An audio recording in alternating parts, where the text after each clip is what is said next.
Not a day goes by without hearing some companies or cities or countries making carbon commitments and explaining how they're going 80 by 50 or net zero. But what is net zero and how it can be achieved? For those not yet up to speed, net zero refers to the goal of emitting no greenhouse gas emissions by a specific date, typically 2050. For every entity, the path to achieve this goal is different, but first and foremost, we should always start by cutting or eliminating greenhouse gas emissions, and secondary by offsetting any remaining emission with the actions such as planting trees, investing in renewable energy projects, or investing in forest conservation. Today we talk with Diego, co-founder of Pachama, a climate tech startup founded in 2018 that applies cutting-edge technology to make carbon offset and offsetting tangible and accessible for companies and individuals. We will discuss with him the technology used to monitor these projects, the challenges, and the process. Hopefully, at the end, you will have more information and tools to decide for your company or maybe to offset your own emissions. Enjoy! Sustainability at Work is a podcast about sustainability in the workplace and in companies. My name is Samara and I've been working with sustainability for almost 10 years. Welcome everybody to Sustainability at Work and welcome Diego. Thank you for being here. It's a pleasure.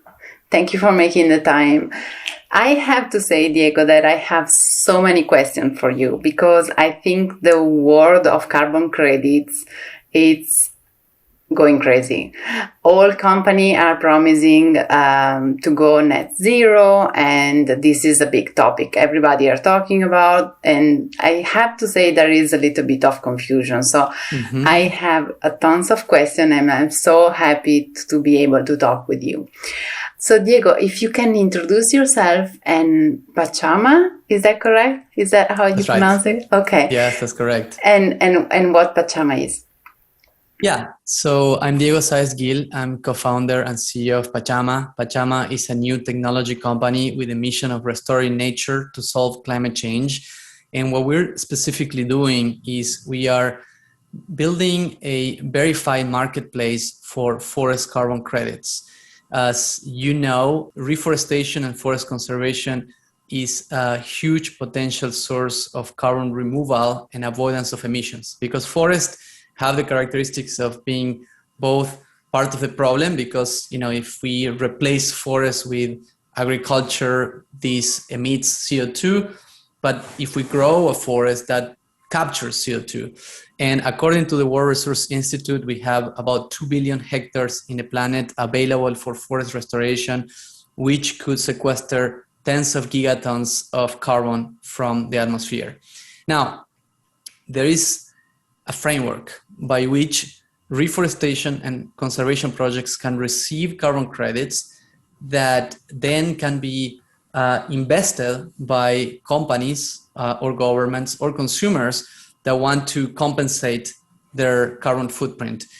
The problem until recently was that, as you said, it is a very confusing market. And it is super important that if companies are going to invest in what is sometimes called carbon offsets or carbon credits frameworks, that this investment goes to effective, additional, transparent, verifiable projects and that are, adding either carbon removal or avoidance of emissions that wouldn't have happened without these projects. So what we do is we connect the parties, we connect these companies with the projects, but we ensure that every single project is delivering on their promises by verifying using satellite images and artificial intelligence.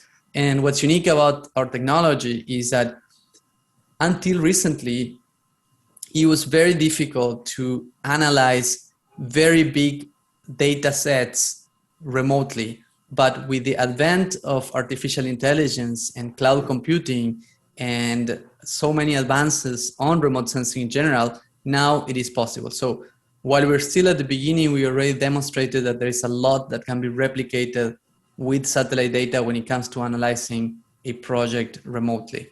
Mm-hmm.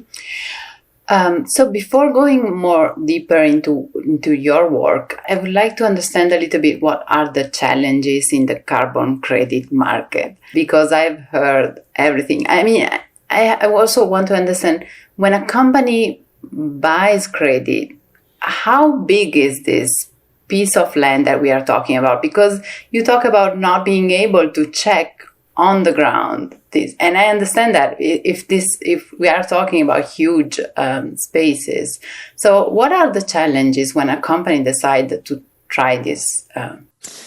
Yeah, let me start by saying that there are different types of projects. There are projects that are huge, the size of a small country, like REDD+ projects. You might have heard the name REDD+. Mm-hmm. That is a particular framework for avoidance of deforestation at scale on tropical forests. And you can find projects that are so big that there are small towns inside of the project.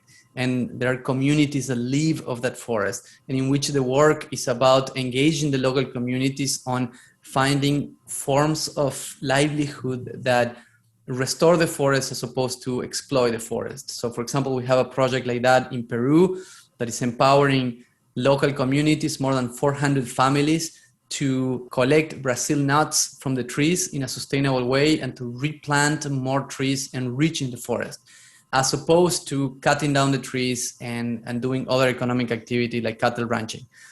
Then there is other projects that are, for example, we have a project in Africa that is an aggregation of a lot of small farmers that are planting trees on their properties, effectively growing and sequestering carbon as these trees grow.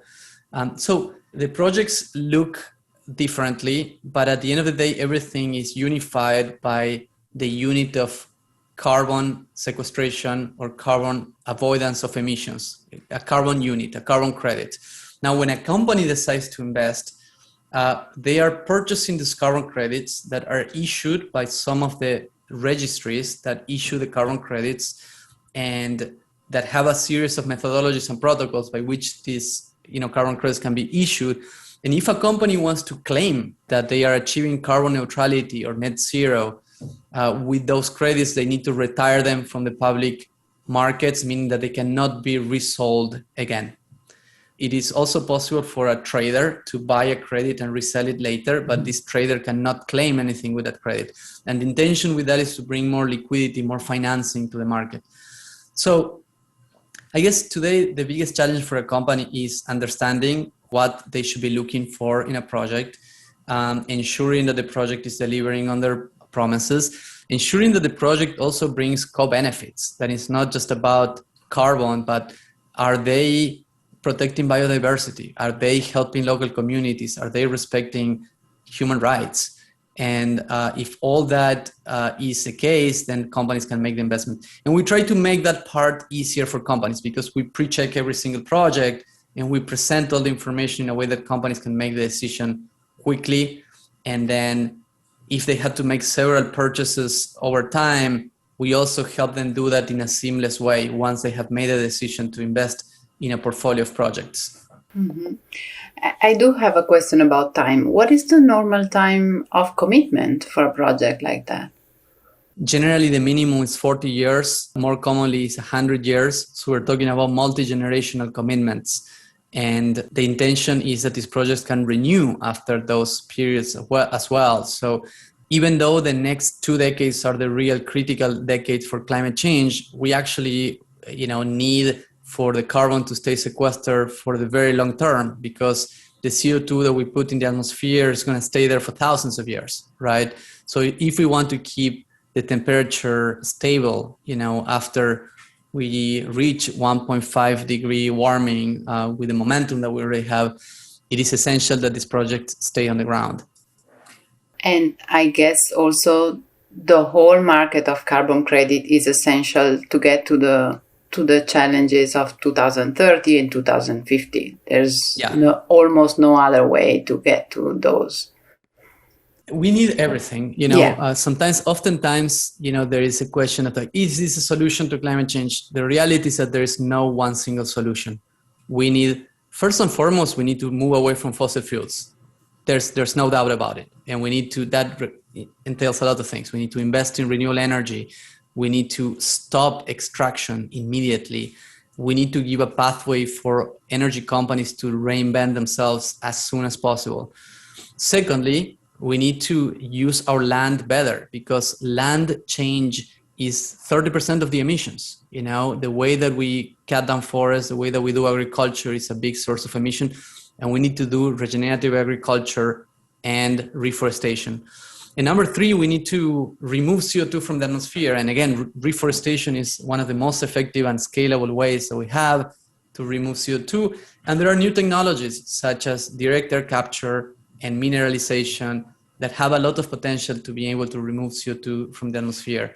And more than anything, I think that we need to reinvent the way that we run civilization, because, you know, we've been running a system, an extractive system with infinite growth perspectives in a limited system, and that's definitely not sustainable. But my message is that we need all of that. Carbon markets are just a part of the solution, but they are a very effective financing mechanism to drive effective funding to protect these key ecosystems that, if we don't protect them in the next 2 decades, they are going to be gone. And unfortunately, there are certain tipping points that we really want to avoid.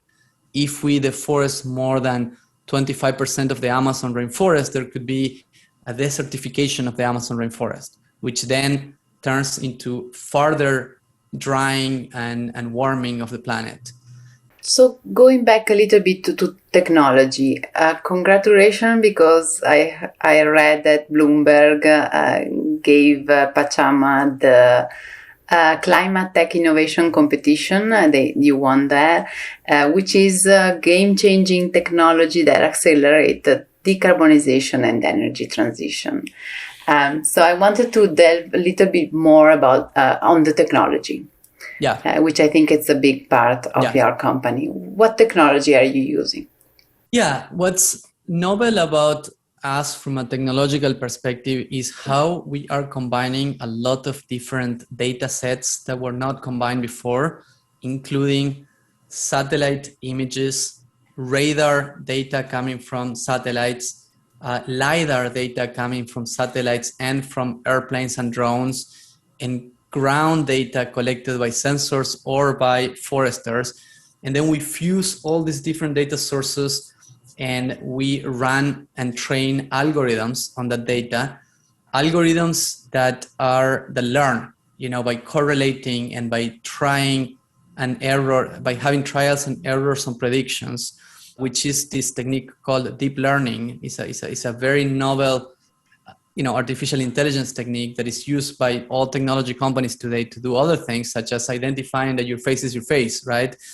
Well, we use these technologies to be able to predict how much carbon is there on a forest.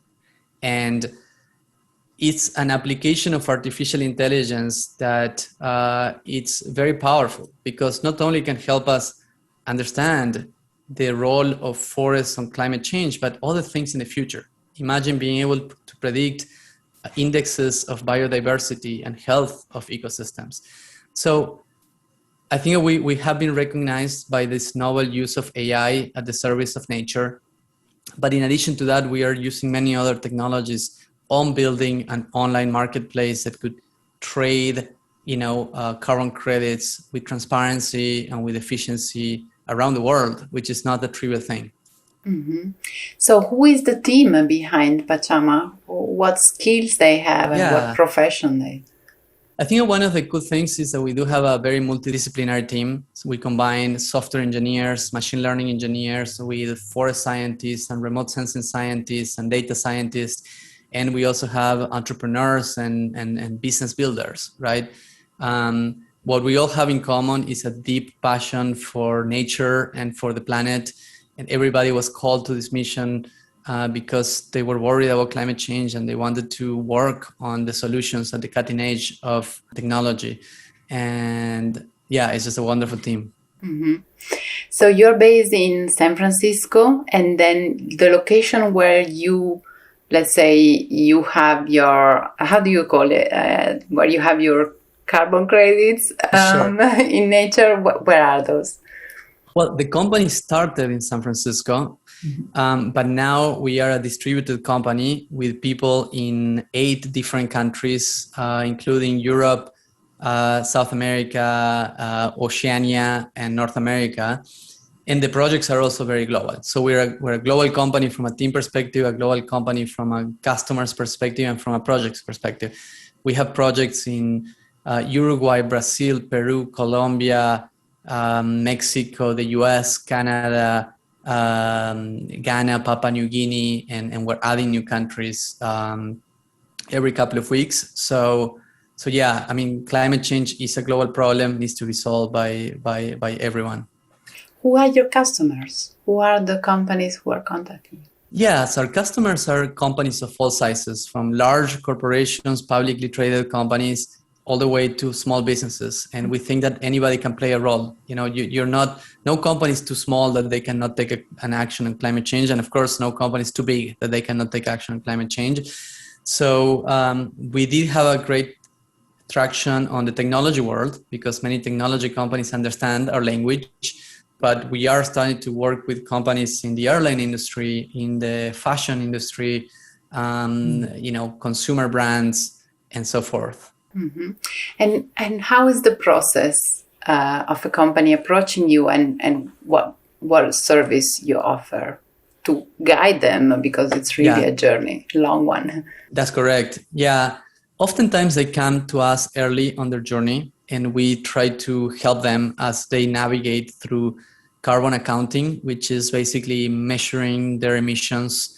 And when you're measuring your emissions, it's easier to measure your internal emissions, that the emissions are under your control, generally called scope 1 and 2.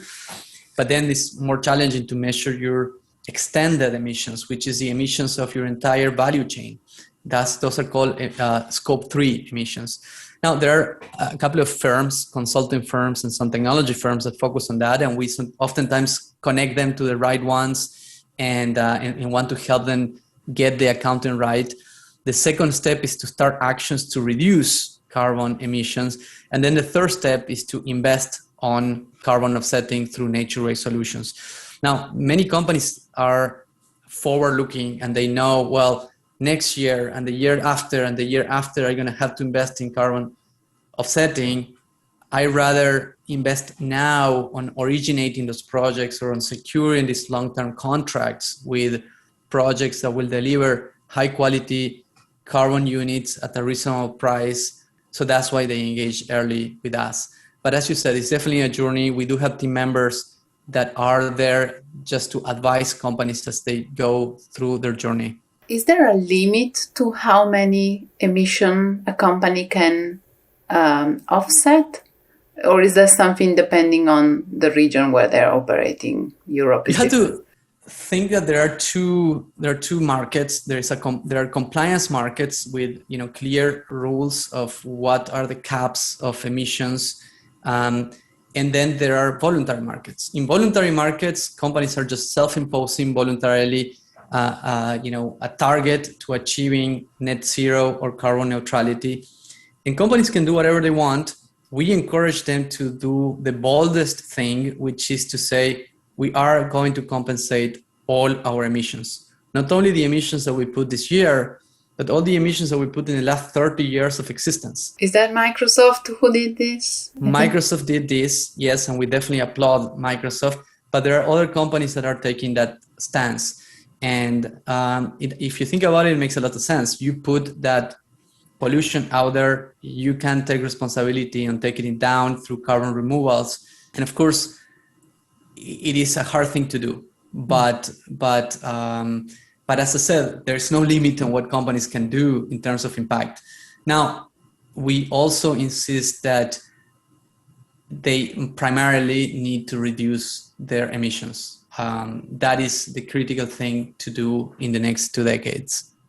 So I guess my next question is a challenging one, but are there enough carbon credits for everybody?